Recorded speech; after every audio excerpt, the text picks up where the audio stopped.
अस्तित्व की खोज।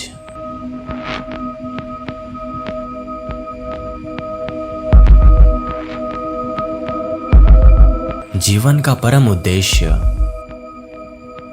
महासत्य, महाज्ञान, मृत्यु के बाद का जीवन। जब हम इन सभी चीजों के बारे में सोचते हैं तो आज के मॉडर्न लोगों को लगता है कि ये क्या बेकार की बातों के बारे में सोच रहे हो, पागल हो क्या।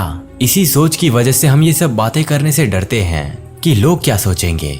आपका तो पता नहीं, पर जब भी मैं दूसरों से ये सब बातें करता हूँ ना, ब्रह्मांड से लेकर जीवन, जन्म और मृत्यु तक, तो लोग मेरी बातों का मजाक बना करके रख देते हैं। कुछ मेरे जैसे सोचने वाले लोग ही मेरी बातों को समझ पाते हैं, जैसे अभी आप मेरी बातें सुन रहे हो। खैर, लोग जो भी सोचें, भौतिक जगत में लिप्त रहने वाले लोग क्या जानते हैं इन सब चीजों के बारे में। जब मृत्यु उनके द्वार पर खड़ी होगी ना, तभी वो एक आखिरी और पहली बार सोचेंगे कि क्या मेरे अस्तित्व का अंत हो जाएगा, इसके बाद मेरा क्या होगा। अरे मैंने तो महाज्ञान पाया ही नहीं, मैंने तो जीवन को समझा ही नहीं, मैंने तो इस क्षणभंगुर दुनिया में ही अपने मूल्यवान समय को बर्बाद करके रख दिया। दोस्तों, दुनिया में हजारों प्रकार के लोग मौजूद होते हैं जो अपने अंदर हजारों प्रकार की इच्छाएं और लक्ष्य बना करके रखते हैं। किसी को समाज में श्रेष्ठ बनना है, तो किसी को धनवान, किसी को भौतिक सुख चाहिए, तो किसी को प्रेम, तो किसी को अकेलेपन का अनंत अंधकार। पर उन्हीं में से कुछ लोग ऐसे भी होते हैं जो अनंत को देखते हैं और ये सोचते हैं कि क्या है ये सब,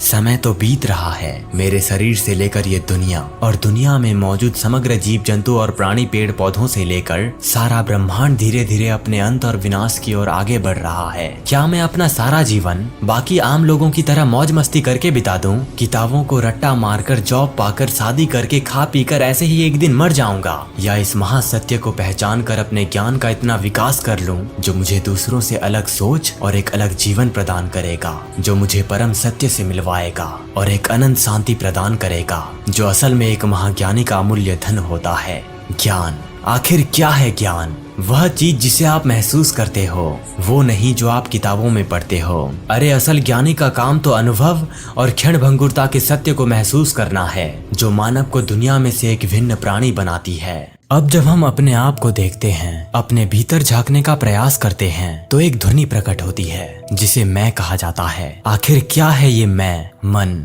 चेतना, वास्तविकता, भ्रम, ये रहस्यमय अनंत चेतना जो इस परम विश्व से लेकर इस समग्र ब्रह्मांड को मेरे मन में चित्रित कर रही है। आज हम इसी चीज की खोज करेंगे रमण महर्षि की उस किताब से जिसका नाम है मैं कौन हूँ, जिसमें हमारे अस्तित्व, चेतना, मन और कुछ ऐसी चीजों के बारे में 28 प्रश्न के उत्तर मौजूद हैं, जो आपको उस परम वास्तविकता के महाज्ञान से परिचित करवाएगी, जिसे एक योगी, ज्ञानी और एक क्यूरियस पर्सन हमेशा ऐसे ज्ञान की खोज में लगा रहता है। उन 28 प्रश्न और उनके उत्तर को जानने से पहले हम रमण महर्षि के बारे में जान लेते हैं, उनकी संक्षिप्त कहानी जो हमारे लिए जाननी अति आवश्यक है। महर्षि रमण या रमण महर्षि का जन्म 30 दिसंबर साल 1879 को मदुरै, भारत के दक्षिण में लगभग 30 मील की दूरी पर स्थित तिरुचुली गांव के वकील सुंदरम अय्यर और उनकी पत्नी अलगमाल के घर में हुआ था। उन्हें पहले वेंकट रमण पुकारा जाने लगा, जो बाद में रमण महर्षि के नाम से प्रसिद्ध हुए थे।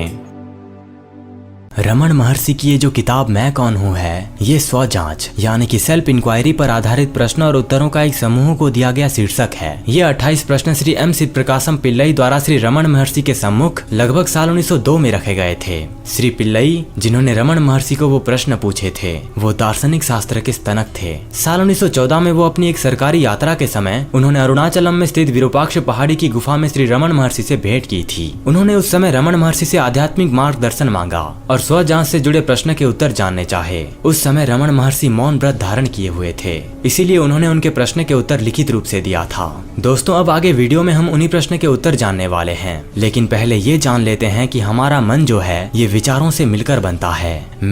ये विचार मन में सबसे पहले उठता है जब ध्यान में मैं कौन हूँ पर निरंतर जोर दिया जाता है। तो दोस्तों, ये इस सीरीज का पहला पार्ट होगा, जिस पार्ट में हम रमण महर्षि से आत्मखोज के विषय में पूछे गए पहले 14 सवालों और उनके उत्तरों के बारे में जानेंगे, और दूसरे पार्ट में हम और 14 सवालों और उनके उत्तरों को जानेंगे। तो चलिए पहले जानते हैं उन 14 सवालों और उनके उत्तरों के बारे में। प्रश्न नंबर 1, मैं कौन हूँ? रमण महर्षि पिल्लई से कहते हैं, स्थूल शरीर 7 हास्यों यानी धातुओं से बना है। मैं 5 संज्ञानात्मक ज्ञानेंद्रियां नहीं हूँ, मतलब सुनने, स्पर्श, दृष्टि, स्वाद और गंध की इंद्रियां, जो अपने से संबंधित सभी वस्तुओं को पकड़ लेती हैं, जैसे कि भाषा, हरकत, लोभ, उत्सर्जन जिसके अपने अपने कार्य होते हैं, अर्थात बोलना, हिलना, ग्रहण करना और आनंद लेना। मैं 5 महत्वपूर्ण वायु या प्राण आदि भी नहीं हूँ जो क्रमशः 5 कार्य करते हैं, श्वास प्रश्वास आदि। मैं ये मन भी नहीं हूँ जो सोचता है। मैं विद्या और अविद्या भी नहीं हूँ जो केवल वस्तुओं के अवशिष्ट प्रभावों के साथ परिपूर्ण है। पिल्लई दूसरा प्रश्न पूछते हैं कि अगर मैं इनमें से कोई भी नहीं हूँ तो मैं कौन हूँ? रमण महर्षि कहते हैं, ये नहीं कहकर उपरोक्त जो भी उत्तर थे वो सभी को नकारने के बाद सिर्फ जागरूकता बच जाती है जो मैं हूँ। जागरूकता की प्रकृति क्या है? जागरूकता की प्रकृति अस्तित्व, चेतना और आनंद है। रमण महर्षि सिखाते हैं कि जागरूकता ही स्वयं का सच्चा स्वरूप है। ये अपरिवर्तनीय अंतर्निहित वास्तविकता है जो हम सब में मौजूद होता है। जागरूकता किसी विशेष विचार, भावना या संवेदना तक सीमित नहीं है। ये शुद्ध चेतना है जो हमारे सभी अनुभवों से अवगत है। रमण महर्षि ये भी सिखाते हैं कि जागरूकता सत्य, चित्त और आनंद है, जिसका अर्थ होता है अस्तित्व, चेतना और आनंद। इसका मतलब ये है कि जागरूकता न केवल जागरूक है बल्कि वास्तविक और आनंददायक भी है। ये समस्त अस्तित्व का स्रोत है और ये परम सुख है। आत्मा का बोध कब प्राप्त होगा? जब ये संसार जो कि एक दृश्य है इसे हटा दिया जाएगा, तब आत्मा का जो कि एक दृष्टा है उसका बोध हो जाएगा। रमण महर्षि सिखाते हैं कि स्वयं का बोध तब प्राप्त होता है जब हम संसार के भ्रम को दूर करने में सक्षम होते हैं। ये भ्रम हमारे विचारों, भावनाओं और संवेदनाओं के साथ हमारी पहचान के कारण होते हैं। हम इन दिखावों को वास्तविकता समझने की गलती करते हैं और हम जागरूकता के रूप में अपनी वास्तविक प्रकृति को भूल जाते हैं। स्वयं का एहसास करने के लिए हमें अपने आप से मैं कौन हूँ प्रश्न पूछकर अपने वास्तविक स्वरूप की जांच करनी चाहिए। जैसे जैसे हम पूछताछ करना जारी रखेंगे, हमें अंततः एहसास होगा कि हम अपने विचार, भावनाएं या संवेदनाएं नहीं हैं, हम स्वयं जागरूकता हैं। जब हम संसार के भ्रम को दूर करने में सफल हो जाएंगे, तब हमें आत्मा का साक्षात्कार हो जाएगा। ये एहसास भविष्य में होने वाली कोई चीज नहीं है, ये हमेशा मौजूद है, लेकिन ये हमारी अज्ञानता से अस्पष्ट है। दोस्तों, स्वयं कोई ऐसी चीज नहीं है जिसे हासिल किया जा सके, ये पहले से ही मौजूद है। जो कुछ भी आवश्यक है वह इस विचार से छुटकारा पाना है कि मुझे इसका एहसास नहीं हुआ है। क्या संसार में रहते इसे वास्तविक मानते हुए भी आत्मा का बोध नहीं होगा? अरे संसार स्वयं के प्रति में बाधा नहीं है, बाधा ये विचार है कि मैं करता हूँ। रमण महर्षि सिखाते हैं कि संसार स्वयं के प्रति में बाधा नहीं है। अरे असली बाधा तो अहंकार के साथ हमारी पहचान है। अहंकार स्वयं की झूठी भावना है जो तब उत्पन्न होती है जब हम ये मानते हैं कि हम ही हमारे विचार, भावनाएं और संवेदनाएं हैं। जब हमारी पहचान अहंकार से हो जाती है तो हम लगातार दुनिया को नियंत्रित करने और इसे अपनी इच्छाओं के अनुरूप बनाने की कोशिश कर रहे हैं। इससे बहुत दुख पैदा होता है क्योंकि दुनिया हमेशा बदलती रहती है और अप्रत्याशित होती है। स्वयं को महसूस करने का तरीका अहंकार को त्यागना है। इसका मतलब ये एहसास करना है कि हमारे विचार, भावनाएं या संवेदनाएं हम नहीं हैं। दोस्तों, ये याद रखिए कि संसार में रहकर भी मनुष्य इससे मुक्त हो सकता है।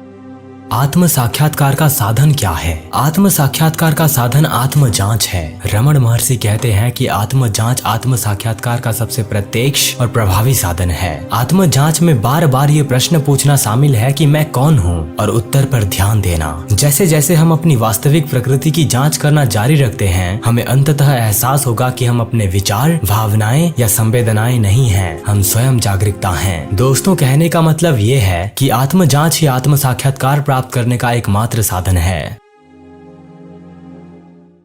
आत्मा और मन में क्या अंतर है? रमण महर्षि के अनुसार स्वयं ही अंदर का वास्तविकता आप है, जो आप वास्तविक में गहरे स्तर पर हैं। ये जागरूकता की एक उज्जवल रोशनी की तरह है जो हमेशा मौजूद रहती है। दूसरी ओर दिमाग एक उपकरण या मशीन की तरह है जो आपको सोचने, याद रखने और चीजों का अनुभव करने में मदद करता है। ये विचारों और भावनाओं की एक धारा की तरह है जो लगातार आती और जाती रहती है। तो स्वयं आपका वो हिस्सा है जो बदलती नहीं है। चाहे आपके मन में कोई भी विचार या भावनाएं क्यों ना आ जाएं, वो हमेशा मौजूद रहता है। ये आपके अस्तित्व के मूल की तरह है। हालांकि मन हमेशा बदलता रहता है, एक नदी की तरह जो बहती रहती है। कभी ये शांत होता है तो कभी लहरों से भरा होता है। जब हम स्वयं को जानने के बारे में बात करते हैं तो इसका अर्थ है कि अपने मन में विचारों और भावनाओं से परे जाना और अपने उस गहरे हिस्से स्वयं से जुड़ना। यदि आत्मा अपरिवर्तनीय वास्तविकता है तो मुझे इतने परिवर्तन का अनुभव क्यों होता है? रमण महर्षि के अनुसार यद्यपि स्वयं अपरिवर्तनीय है, परिवर्तन का अनुभव मन और उसकी गतिविधियों के साथ हमारी पहचान के कारण उत्पन्न होता है। हम मन में उठने वाले निरंतर विचारों, भावनाओं और अनुभवों में फंस जाते हैं, जिससे परिवर्तन और प्रवाह की भावना पैदा होती है। मन एक दर्पण की तरह है जो बदलती दुनिया को प्रतिबिंबित करता है, और जब हम गलती से खुद को मन के साथ पहचान लेते हैं तो हम परिवर्तन के प्रभावों को महसूस करते हैं। हालांकि अगर हम अपना ध्यान अंदर की ओर मोड़ सकते हैं और अपने सच्चे स्व का एहसास कर सकते हैं जो कि मन से परे है, तो हम अपने अस्तित्व के अपरिवर्तनीय पहलू को पहचान सकते हैं। यदि आत्मा शुद्ध साक्षी है तो मुझे संसार से इतना जुड़ाव क्यों महसूस होता है? हम दुनिया से जुड़ाव महसूस करते हैं क्योंकि हमारा मानना है कि हम अलग अलग व्यक्ति हैं। ये समझकर कि हम शुद्ध साक्षी हैं और आत्म जांच का अभ्यास करके हम बदलती दुनिया के प्रति लगाव को छोड़ सकते हैं और आंतरिक संतुष्टि पा सकते हैं।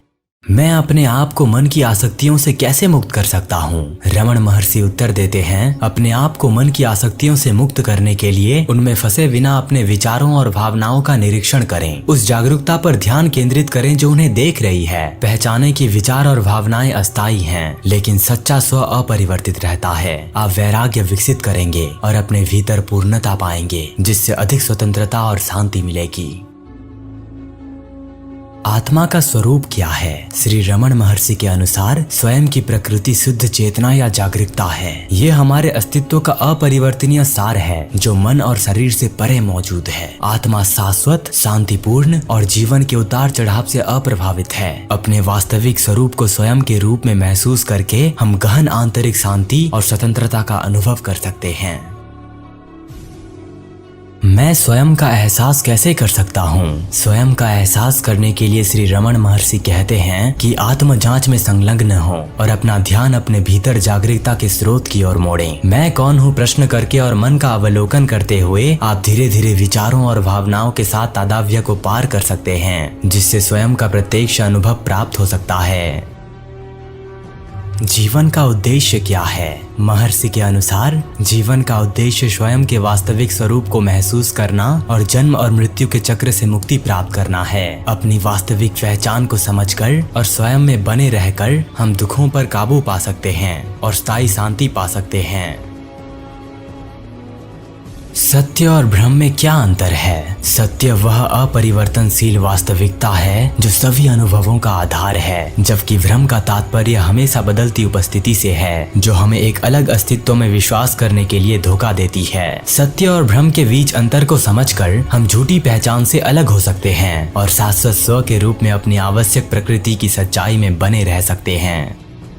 तो इस वीडियो में हमने आत्मा, चेतना और मन की प्रकृति के साथ साथ जीवन को समझा। इस वीडियो के दूसरे और आखिरी पार्ट में हम और दिलचस्प सवालों के जवाब जानने वाले हैं। तो उम्मीद है दोस्तों आपने मेरे हर शब्दों को गहराई से सुना होगा। अगर आप कुछ समझ नहीं पाए तो वीडियो को एक बार फिर देख सकते हैं या फिर कॉमेंट में मुझसे पूछ सकते हैं। मिलते हैं इस वीडियो के दूसरे और आखिरी पार्ट में, जो आत्मज्ञानी रमण महर्षि के उस अनंत ज्ञान से हमें अवगत करवाएगी जो आपकी आत्मा और मन को पवित्र करके रख देगा और आपको महाज्ञान प्रदान करेगा। तो आज के वीडियो में बस इतना ही। आपका मूल्यवान समय देने के लिए धन्यवाद।